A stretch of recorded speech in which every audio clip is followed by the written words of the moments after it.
Hello guys, ഇന്ന് നമ്മൾ എടുക്കാനായിട്ട് പോകുന്നത് സ്റ്റോക്ക് ലെവൽസ് ആണ്. ഇതിൻ്റെ മുമ്പത്തെ പോർഷൻസ് നമ്മൾ ഓൾറെഡി അപ്ലോഡ് ചെയ്തിട്ടുണ്ട്. അത് കാണാത്തവർ അതുവഴി കാണാം. ഈ ഒരു ടോപ്പിക്ക് എപ്പോഴും റിപ്പീറ്റഡായി ചോദിക്കുന്ന ഒരു ഏരിയയാണ്. സോ എല്ലാവരും ഇത് നന്നായിട്ട് പഠിക്കുക. ഇനി എന്താണ് സ്റ്റോക്ക് ലെവൽസ് എന്ന് നോക്കാം. ഒരിക്കലും നമുക്ക് ഒരു ഓർഗനൈസേഷനിൽ ഇഷ്ടമുള്ള പോലെ മെറ്റീരിയൽസ് വാങ്ങിയിടാനായിട്ട് പറ്റില്ല. അതിനെപ്പോഴും ഒരു ലെവൽ കീപ്പ് ചെയ്യണം. ഇപ്പോൾ ഒരുപാട് വാങ്ങുകയാണെങ്കിൽ അവിടെ ഓവർ സ്റ്റോക്കിംഗ് വരും. അപ്പോൾ അത് ചിലപ്പം വേസ്റ്റേജ് വരാം, അല്ലെങ്കിൽ അത് സ്റ്റോറേജിൻ്റെ പ്രോബ്ലംസ് വരാം. ഇപ്പോൾ ഒരുപാട് കുറഞ്ഞു പോയെങ്കിൽ പ്രൊഡക്ഷനിൽ ഡിലേ വരാം, അങ്ങനെയുള്ളതൊക്കെ ഉണ്ട്. സോ നമ്മൾ എപ്പോഴും ഒരു ഒപ്റ്റിമം ലെവൽ കീപ്പ് ചെയ്യണം. ഇവിടെ ഒരുപാട് ലെവൽസ് പറയുന്നുണ്ട്. Maximum level, minimum level, reorder level, average level and danger level. ഇതെല്ലാം എന്താണെന്ന് നോക്കാം. ആദ്യത്തെയാണ് മാക്സിമം ലെവൽ എന്ന് പറയുന്നത്. ഇതാണ് അപ്പർ ലെവൽ ഓഫ് ഇൻവെൻട്രി. ഈ ഒരു ലെവലിന് മുകളിലായിട്ട് ഒരിക്കലും നമ്മൾ സ്റ്റോക്ക് കീപ്പ് ചെയ്യാനായിട്ട് പാടില്ല.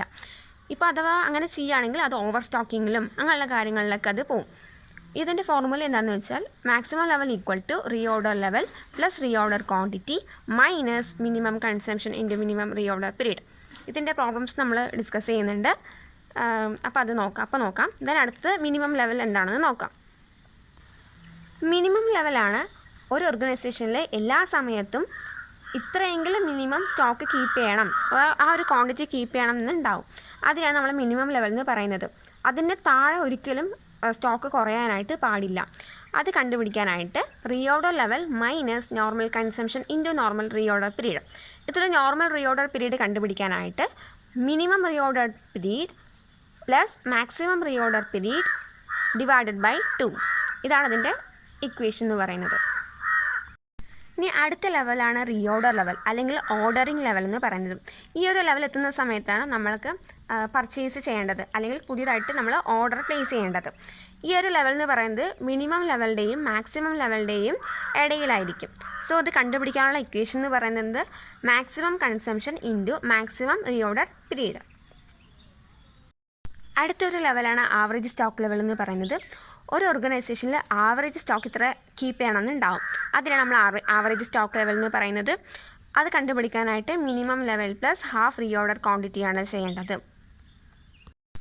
അടുത്ത ലെവലാണ് ഡേഞ്ചർ ലെവൽ എന്ന് പറയുന്നത്. നമ്മൾ മുമ്പ് പറഞ്ഞിട്ടുണ്ടായിരുന്നു, മിനിമം ലെവലിലേക്കാളും ഒരിക്കലും അത് കുറയാനായിട്ട് പാടില്ല എന്ന്.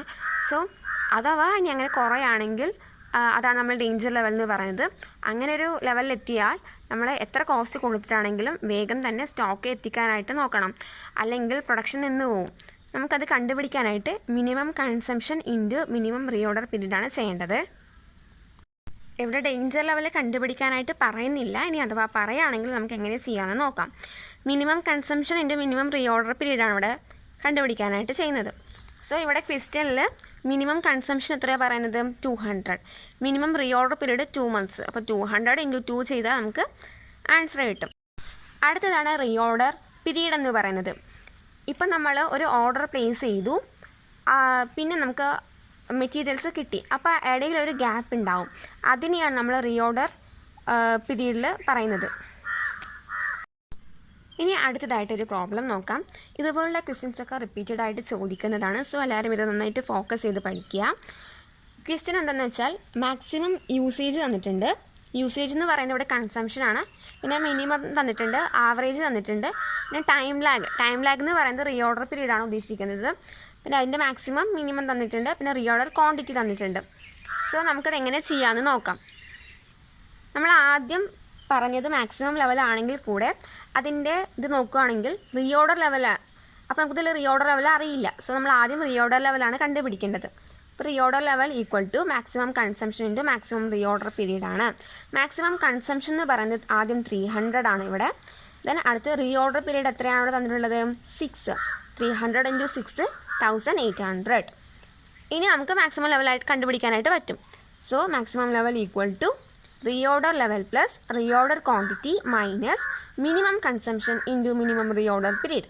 റീഓർഡർ ലെവലാണ് മുമ്പ് കണ്ടുപിടിച്ചിട്ടുണ്ട് 1800 പ്ലസ് റീഓർഡർ ക്വാണ്ടിറ്റി ഇവിടെ തന്നിട്ടുണ്ടല്ലോ 750 മൈനസ് മിനിമം കൺസംഷൻ എത്രയാണ്? 200 ഇൻറ്റു മിനിമം റീഓർഡർ പീരീഡ് എത്രയാണ്? ഇൻറ്റു 2. അപ്പോൾ ഇത് ചെയ്യുന്ന സമയത്ത് 2150 കിട്ടും. ദെൻ അടുത്തത് മിനിമം ലെവൽ ചെയ്യാനായിട്ട് നമുക്കിവിടെ നോർമൽ റീഓർഡർ പീരീഡ് ആവശ്യമായിട്ടുണ്ട്. ഇത് നമ്മൾ മുമ്പ് പറഞ്ഞിട്ടുണ്ടായിരുന്നു എങ്ങനെയാണ് ചെയ്യാതെ maximum reorder period plus minimum reorder period divided by 2.